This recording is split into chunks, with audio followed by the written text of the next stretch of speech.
It's been nearly 2 years since the last stimulus checks were sent out at the federal level. However, since then, we have seen many states send out their own form of relief, whether that be an inflation relief payment, a stimulus check, or however they want to word it. So in 2023, a lot of states still have budget surpluses, so they're trying to figure out what to do with this money. Some states are sending out what's known again as inflation relief payments, stimulus checks, again, however they want to word it. Other states are using this money in other ways, such as, reduced taxes at the state level, child tax credits, things like that. So in today's video, we're going to be covering what some of these states are doing with this excess money. And perhaps if you live in one of these states, you'll perhaps maybe receive another stimulus check. Now, before I get into today's video, if you would like to receive up to 12 free stocks from Webull in a pinned comment below, I will leave a link where you can receive just that. Okay. So the first stimulus update here, we have one state that may send out stimulus checks as high as $2,600. So Minnesota lawmakers find themselves in a unique position. The state is sitting on a huge budget surplus and must now decide how to spend that money. In January, Governor Tim Walz announced a plan promising residents the largest package of tax cuts in state history. But that's not all. As part of the ambitious plan, as many as 2.5 million Minnesota households would receive a rebate check totaling $2,600. Now, as far as who would be eligible for this payment, individuals earning up to $75,000 annually would find an extra $1,000 in their bank accounts. Married couples earning up to $150,000 can look forward to a $2,000 rebate.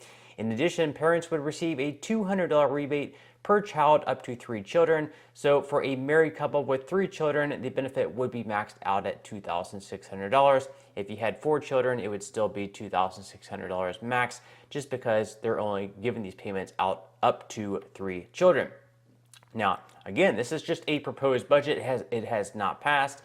The likelihood of it passing is very high because, again, they have a budget surplus and they should be able to get some of these things through, but at the end of the day, some of these things may not make it through. So according to the proposed budget, if approved, here's what the new 2-year budget will include: a reduced state tax on Social Security benefits for approximately 350,000 residents, legalized marijuana for recreational use, $1.1 billion for child tax credits, $670 million to launch a paid family and medical leave program, $300 million to support public safety agencies, over $4.4 billion in extra public school spending, $458 million towards making the state's energy sector become carbon-free by 2040. They're going to increase the state's capital gains tax to pay for all this, apparently, and a new payroll tax to fund a paid family and medical leave program, and increase vehicle tab fees. So that's how they're going to pay for this, basically, is to increase the state's capital gain tax and a new payroll tax to fund a paid family and medical leave program. So a lot of benefits there. And of course, people who are receiving Social Security benefits, you're going to have a reduced state tax on these benefits that you're going to be receiving. So that's good news there. Now, as far as who supports the plan and who does not, they mentioned that Walz is a second-term governor, a member of the Minnesota Democratic Farmer Labor Party, an affiliate of the Democratic Party. The DFL party currently holds the majority in the state legislature, and Walz appears to have a fair measure of support from members of his own party.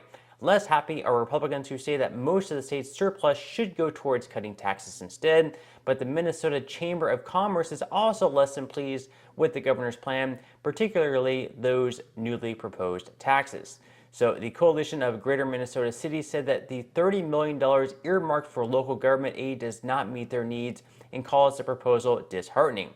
Naturally, Walz holds a very different view of the issue. Here's what he had to say about the budget surplus. He said, quote, "I made no mistake about it that people can make good decisions for themselves, and a portion of the surplus needs to get back into their hands. As government and business groups make their voices heard and state lawmakers edge towards a vote, NPR News reported that the final decision is likely to come down to possible fractures among Democrats and harmony among Republicans.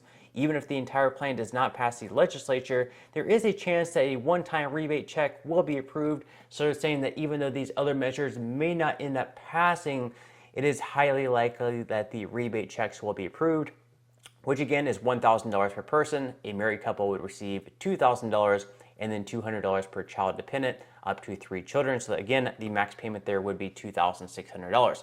Now, in addition to the stimulus being passed in Minnesota, or potentially passed in the near future, Mississippi, the state house recently passed their pregnancy resource tax credit. So this is from AP News. The Mississippi House passed a bill Tuesday to expand tax credits for women and families after a law that banned most abortions went into effect last year. The legislation, called the Pregnancy Resource Act, passed in a bipartisan 104-8 vote. It is a priority for House Speaker Philip Gunn, a Republican in his final year in office. The bill will now head to the state Senate for further consideration. The proposal would create a child care expense tax credit for individuals or married couples earning $50,000 or less. It would mirror a federal credit that exists to help parents pay for child care. So right now at the federal level, if you pay for child care, you can receive a maximum amount of care expenses up to $3,000 for one person or $6,000 for 2 or more people. Now, the article goes on to say that additionally, the bill would double the expense tax credit for families seeking to adopt from a maximum of $5,000 up to $10,000. It would also expand tax credits individuals and businesses can receive for donating to charities that assist women and children, foster care organizations, and so-called pregnancy resource centers. So what do you think about these two bills in both Minnesota as well as Mississippi? Would you like to see them passed? Do any of you guys live in these two states? Would definitely welcome any opinions you have on those two bills in the comment section below. Now, other than stimulus checks go, as far as worldwide news goes, and on Twitter recently, if you have a Twitter account, you've probably been noticing that North Korea has been trending, as well as World War III. Now, every year it seems like we have some sort of World War III, or people conspiring that World War III is about to happen. And at the end of the day, we kind of get our shit together and we figure it out. But so this is an article here from the Daily Mail. It says, North Korean leader's sister warns U.S. to halt military drills in the region or Pacific will turn into firing range after the regime released 2 ballistic missiles off of East Coast. So the sister of North Korean leader Kim Jong-un has warned the U.S. to stop all military drills in the region, saying her country could turn the Pacific into a firing range. Kim Yo-jong warned against increased presence of U.S. strategic military assets following joint air drills with its Asian allies over the weekend. Her warning comes after the reclusive nuclear state fired 2 more ballistic missiles off of its east coast on Monday. And then, of course, we have the Secretary Anthony Blinken warning China against giving Russia lethal support in Ukraine. They're already claiming that China is giving Russia financial support, not necessarily lethal support in the war, but financial support, which of course Russia can then use. And then China is hitting back at Blinken and the United States saying, whoa, we're not providing Russia with any help, not financial help, not any type of lethal help. So China hit back Monday against U.S. allegations that it may be providing Russia non-lethal military assistance in its war in Ukraine, telling Washington to stay out of its relationship with the Kremlin. The U.S. is not qualified to give orders to China, Foreign Ministry spokesperson Wang Wenbin said at a regular news briefing. We will never accept U.S. criticism, even coercion, and pressure on China-Russia relations. Wang said China's position on Ukraine can be simply put as promoting peace talks.